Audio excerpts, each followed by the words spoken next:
नमस्ते दोस्तों आप लोगों ने हमारे बहुत सारे वीडियोस देखे होंगे ट्रैवल से संबंधित।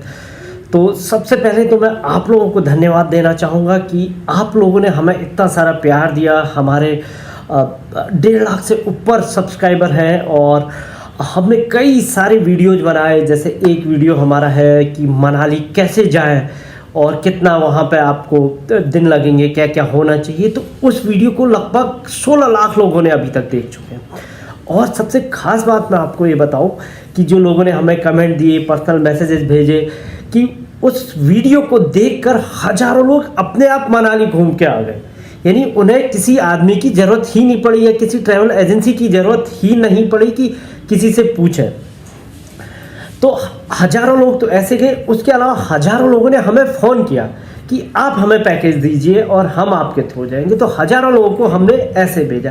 तो पिछले 2-3 सालों में कई लोग हमारे थ्रू गए। तो हमारी कोशिश हमेशा यही रहती है कि हम ऐसा कंटेंट आपके लिए लाएं जिससे कि आपको कहीं भी जाने में, ट्रैवल में बिल्कुल टू द पॉइंट इन्फॉर्मेशन मिले। यानी बहुत ज़्यादा ऐसा ना मिले कि जिसमें हम अपने बारे में बताएं, मैं इधर गया, मैं उधर गया। तो आपको कैसे जाना चाहिए टू द पॉइंट, वो इन्फॉर्मेशन आपको मिले। तो यही हमारी कोशिश रहती है और आगे भी हमारी कोशिश है कि हम आपके लिए अच्छा कंटेंट लाते रहें और आप हमारे अच्छे कंटेंट की मदद से देश दुनिया में घूमते रहें।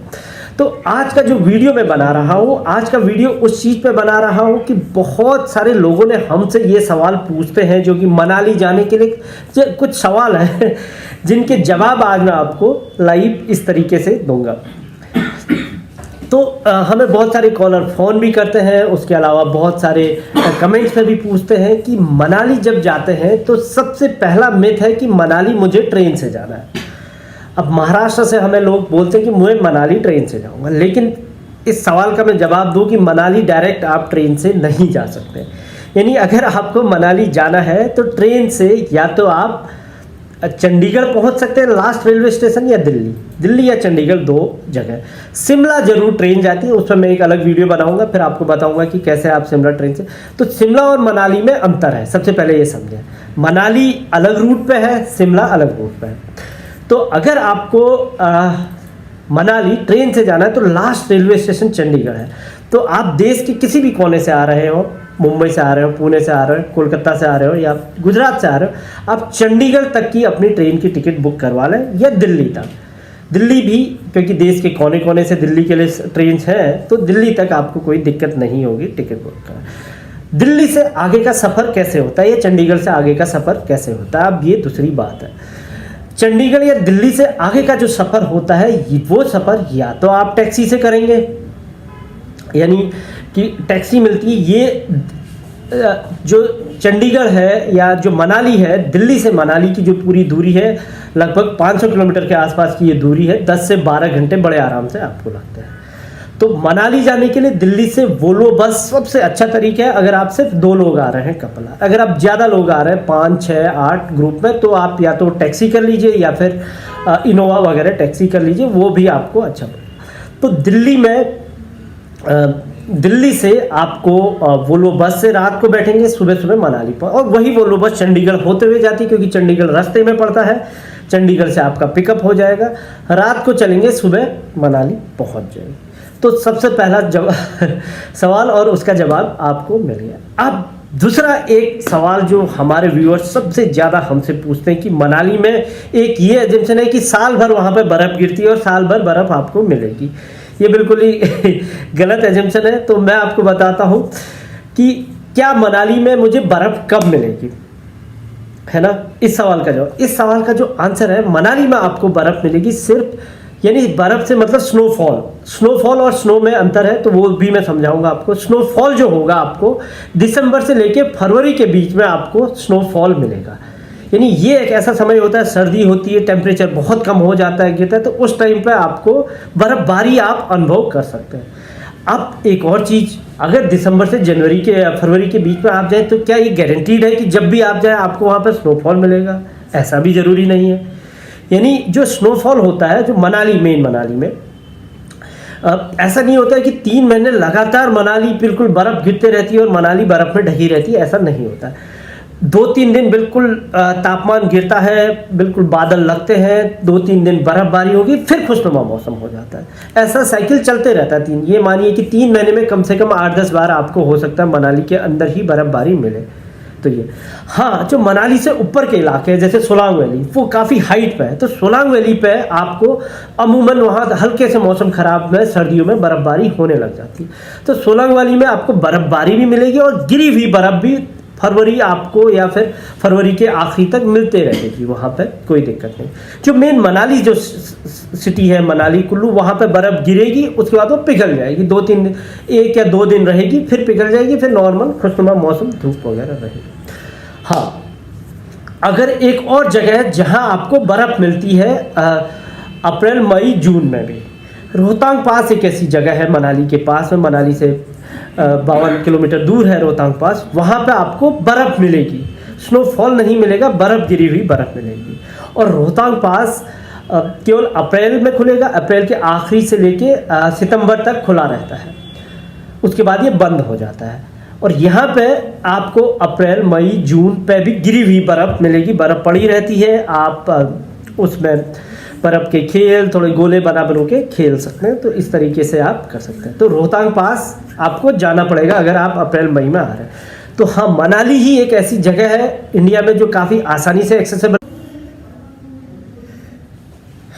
तो हाँ, तो रोहतांग ही एक ऐसी जगह है जहाँ पे आपको अप्रैल मई जून में बर्फ़ मिलेगी और गिरी हुई बर्फ़ रहती है। और रोहतांग पास सितंबर के बाद बंद हो जाता है।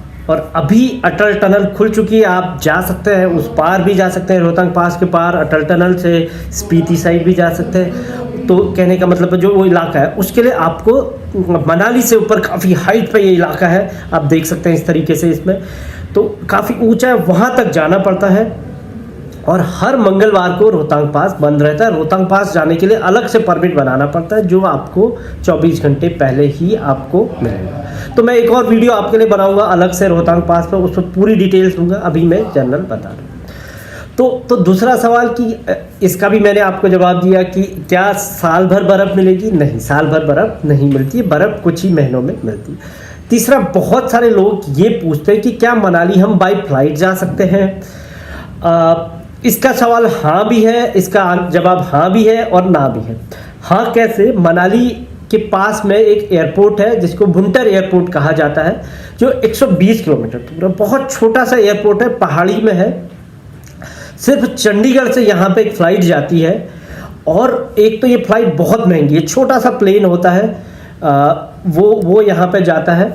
और यहाँ पे क्या है कि जैसे ही मौसम, क्योंकि पहाड़ों पे बहुत मौसम ख़राब होता है, तो इस फ्लाइट को कैंसिल कर दिया जाता है। और इसका टिकट भी बहुत महंगा, मतलब आना जाना आपको फ्लाइट से एक आदमी आप जाते हैं तो एक आदमी का ही आपको 10 से 12 हज़ार रुपये टिकट मिलेगा, क्योंकि एक तो फ्लाइट बहुत अच्छा ऑप्शन नहीं है, महंगा भी है, कोई गारंटी नहीं है। आप पहुंच गए उसके बाद आपको बस से या टैक्सी से आप बड़े आराम से, एक आदमी की कॉस्ट माने तो एक ही तरफ को, और वोल्वो बस से जाता है तो 2000 रुपये में आप पहुँच, कहाँ 2000 कहाँ 10,000। तो ये दिक्कत है फ्लाइट से। तो फ्लाइट एक बहुत अच्छा ऑप्शन है ही नहीं, ना के बराबर मानिए आप फ्लाइट से। अब तीसरा ऑप्शन होता है कि बहुत सारे लोग पूछते हैं मनाली जाने का सबसे बेस्ट समय क्या है। देखिए, दो तरीके, अगर आपको बर्फ़ देखने जाना है, आपने कभी अपनी जीवन में स्नोफॉल देखा ही नहीं है, तो आप सर्दियों में जाइए, यानी दिसंबर से लेकर फरवरी तक आपको श्योर कभी ना कभी स्नोफॉल मिलेगा। अगर आप गर्मियों के समय में पूरे देश में जहाँ गर्मी से हाहाकार मचा होता है, कहीं 40 डिग्री कहीं 45 डिग्री, वहीं मनाली में आपको बहुत ही सुहावना मौसम मिलेगा, 20 से 25 डिग्री टेम्परेचर मिलता है। और गर्मियों में यानी कि अप्रैल मई जून, ये सबसे अच्छा समय है वहाँ जाने का। जुलाई अगस्त आपको थोड़ा सा अवॉइड करना चाहिए, क्योंकि इस टाइम पे बहुत ज़्यादा बारिश होती है, नदियाँ उफान पर आ जाती है, तो थोड़ा सा रिस्की रहता है। पर हर साल मॉनसून को देख के आपको पता लगेगा कि कभी आगे पीछे होता है। तो बरसात वाला सीजन में भी लोग जाते हैं, पर कम जाता है। तो कहें यानी कि आपको दिसंबर से लेके मार्च, और आपको अप्रैल मई जून, ये 3 बहुत अच्छे मौसम हैं मनाली घूमने के लिए। तो ये आपका सवाल का जवाब होगा। एक और सवाल जो सबसे ज़्यादा कि अब मनाली घूमने जाना ही है तो कितने दिन का आपको समय चाहिए। देखिए, मनाली जाने के लिए कम से कम 4 दिन आपको चाहिए। इन 4 दिनों में आपके बेस्ट प्रैक्टिस क्या कीजिए आप कि जो रात का जो सफ़र होता है, यानी उससे आपका समय बच जाता है। रात को आप ट्रैवल कीजिए, यानी दिल्ली या चंडीगढ़ से बैठे सुबह सुबह मनाली पहुंच गए और वैसे ही मनाली से रात को बैठेंगे सुबह, तो आपका ट्रैवल का टाइम बच गया और 1 दिन का आपका 2 दिन का समय बच जाता है। अब मनाली घूमने के लिए 3 दिन आपके पास काफ़ी है। पहले दिन जब आप मनाली आते हैं तो उस समय मनाली के लोकल मंदिर हो गए, जैसे मन्नू मंदिर, हिडम्बा देवी मंदिर, वशिष्ठ कुंड, आसपास ये सब घूम लेते हैं, काफ़ी खूबसूरत जगह। दूसरे दिन या तो आप सोलांग वैली जाएंगे, अगर आप सर्दियों में आ रहे हैं तो सोलांग वैली जाएंगे, गर्मियों में आप रोहतांग पास जा सकते हैं। दोनों ही बहुत खूबसूरत जगह है। और जो तीसरे दिन होगा, कुल्लू शहर घूमेंगे। कुल्लू अपने आप में बहुत खूबसूरत है, रिवर राफ्टिंग वगैरह ये सब करते हैं। और जो चौथा दिन होता है यात्रा का, चौथा दिन आप वहाँ पे एक वन विहार पार्क है वो घूमेंगे, और चौथे दिन थोड़ी सी लोकल शॉपिंग वगैरह की। चौथे दिन की शाम को वो लोग बस में बैठ के और वापस 5वें दिन की सुबह सुबह दिल्ली या चंडीगढ़ आपकी ड्रॉप हो जाती। इस तरीके से 3 दिन काफ़ी होते हैं। 3 से 4 दिन मनाली के लिए काफ़ी है अगर आप आ रहे हैं तो इस तरीके से ये नॉर्मल था कि मनाली जाए